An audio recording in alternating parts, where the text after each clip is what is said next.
कि जाहिल को मिर्चा लगी। तू मुर्तद बदमाश किस्म का इंसान है, तू मुर्तद है, मुर्तद। खादियानियों का चमचा है, खादियानी। चाहे मैं अरबी हूं, चाहे इराकी हूं, चाहे ईरानी हूं, चाहे हिंदुस्तानी हूं, भैया मुगल नहीं हूं। मुगल मत कह देना गलती से सुशांत आज के बाद, वरना पूरी नस्ल मेरी 2 नंबर की हो जाएगी।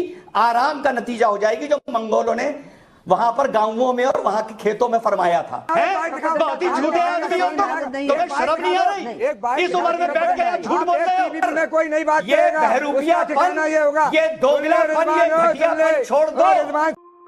नमस्कार, जय हिंद, वंदे मातरम। दोस्तों, स्वागत है आप सभी का एक नई धमाकेदार डिबेट वीडियो के साथ। आज की डिबेट वीडियो बहुत ही ज़्यादा मज़ेदार होने वाली है, क्योंकि आज की डिबेट वीडियो में हम डॉक्टर रिजवान अहमद की डिबेट देखने वाले हैं। वीडियो को लास्ट तक ज़रूर देखिएगा और अगर आप हमारे चैनल पर नए हैं तो हमें सब्सक्राइब करके सपोर्ट ज़रूर करें। तो चलिए अपनी इस मज़ेदार डिबेट वीडियो को शुरू करते हैं।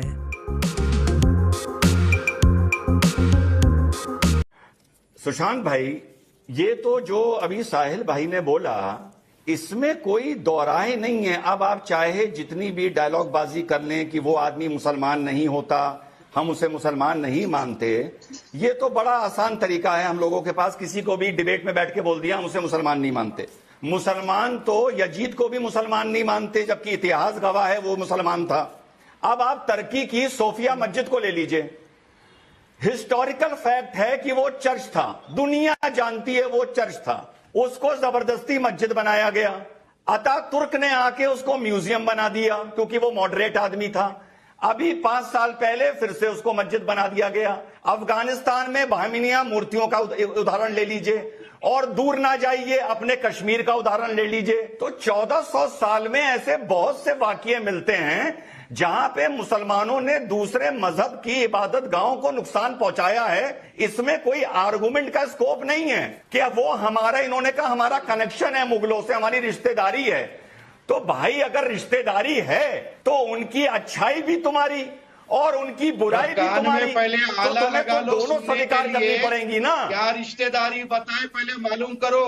तुम्हारी रिश्तेदारी तो कहीं और से मालूम ये होती। कौन जाहिल बोला? अपना ये कौन बोला भाई? अपना थोड़ा ये भाई सुशांत भाई कर लो। ये कौन जाहिल बोला?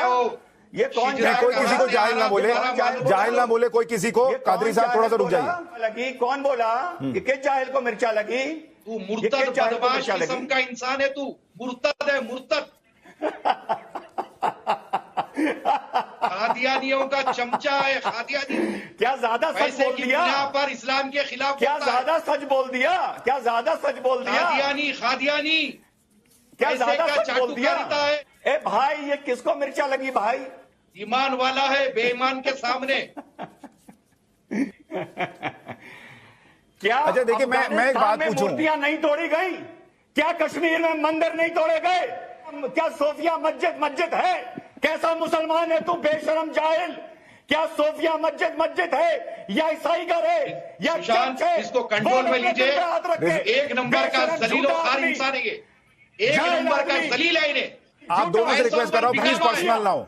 2 कौड़ी का है इन्हें, प्लीज। मुसलमानों के खिलाफ बोलने के लिए पैसा लेता है इन्हें, खादिया दिया इन्हें। सोफिया इसको कंट्रोल कराओ।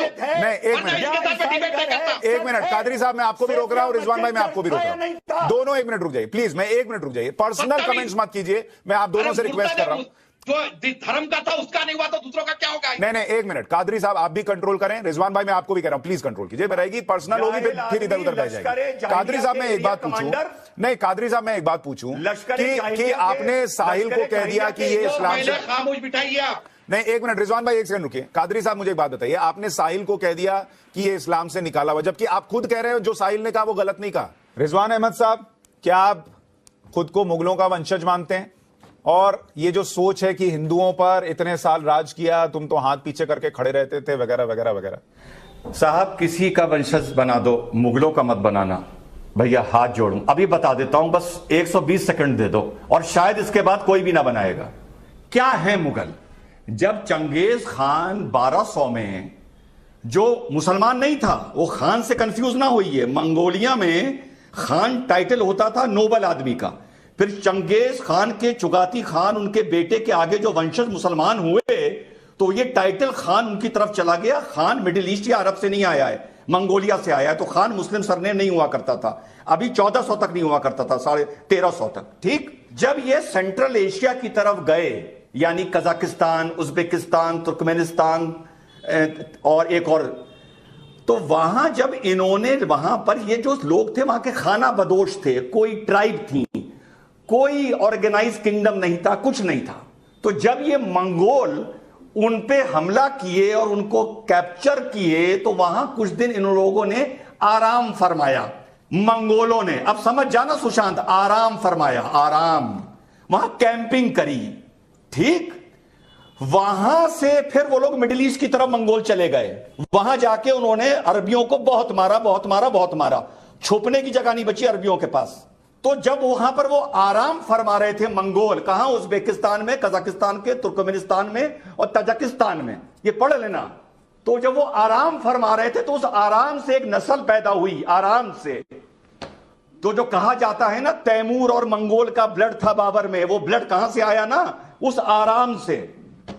तो ये नस्ल वहां से निकली जिसको अंग्रेजों ने मुगलों का नाम दे दिया। तो भैया मैं जो भी हूं, मैं उस आराम का नतीजा नहीं हूं जो मंगोलों ने तुर्कमेनिस्तान और उज्बेकिस्तान में फरमाया था, जहां से एक नस्ल निकली थी, 2 नंबर की नस्ल, 2 नंबर की।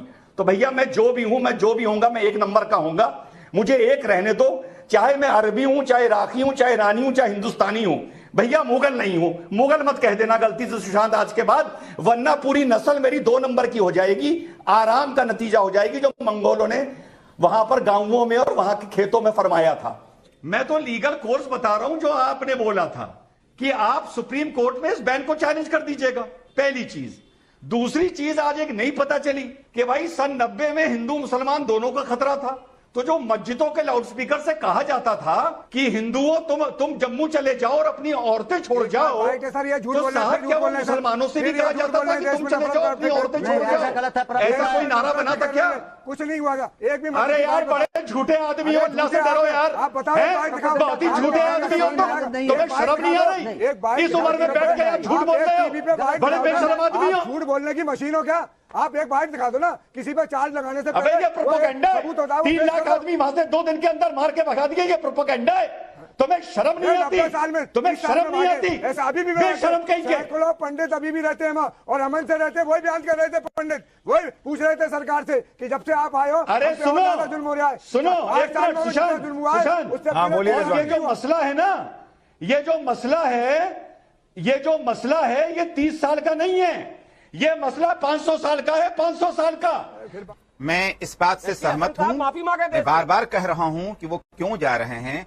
अब जबकि वो शक के दायरे में हैं, तो ऐसी सूरत में एक लफ्ज इससे पहले के डिबेट में एक साहब ने इस्तेमाल किया था, मैं उसे यहां इस्तेमाल कर देता हूं, ये लफंगे टाइप के लोग हैं और इनके खिलाफ कार्रवाई होनी चाहिए। गुलाम हाफिज सरवर कह रहे हैं कि ये लोग बदनीयती से जाते हैं, हमारे रिजवान भाई कह रहे हैं कि इनकी मंशा ठीक नहीं है। लेकिन जब आप इस पर प्रश्न उठाते हैं कि ये लोग वहां क्या कर रहे हैं, ये हिंदुओं के कार्यक्रम में क्या कर रहे हैं, तो एक पूरा इकोसिस्टम है सर, जो ये बताने में लग जाता है कि देखिए कैसे मुसलमानों पर अत्याचार हो रहा है, भाईचारा खत्म हो गया है, पहले तो जाते थे अब नहीं जाते हैं। भाई ये क्यों करते हैं? फिर आप बोलिए कि ये गलत हो रहा है, एक सुर में बोलिए। और जैसा कि हमारे 3 पैनलिस्ट कह रहे हैं कि वो लफंगे क्या है, तो ऐसे लोगों को तो वहां जाने पर उनके खिलाफ कार्रवाई होनी चाहिए। नहीं, पर आप क्यों कहते हैं कि हमारा भाईचारा खत्म हो गया? मैंने तो भाईचारा तो तब खत्म हुआ ना जब ये लोग वहां गए और ये माहौल खराब करना चाहते थे। सर एक तरफ उन पर लब जिहाद का वो लगा रहा, लेकिन रिजवान साहब के लिए ये कहूंगा कि जाहिद तंगे नजर ने काफिर जाना और काफिर समझते हैं कि वो मुसलमान है, वो तो इनके बारे में मैं किसी के बारे में नहीं चर्चा करता कि वो कौन लोग हैं, कैसे लोग हैं, क्या है, उसकी जवाबदेही उनकी बनेगी। रिजवान साहब को ये मालूम होना चाहिए कि अबू लहब जो है हुजूर पाक सल्लल्लाहु अलैहि वसल्लम का चचा था, दीन की बड़ी मुखातबत करता था, नबी की बड़ी मुखातबत करता था, आप पर पर्चे बरसाता था, आपके बारे में बेहुदी बातें करता था, तो अल्लाह ने ऐसी मौत दी उसको कि उसके लड़कों ने 3 दिन बाद जब बदबू आने लगी तो गुलामों से गुलाम की गलत बात क्यों हो रही है ना?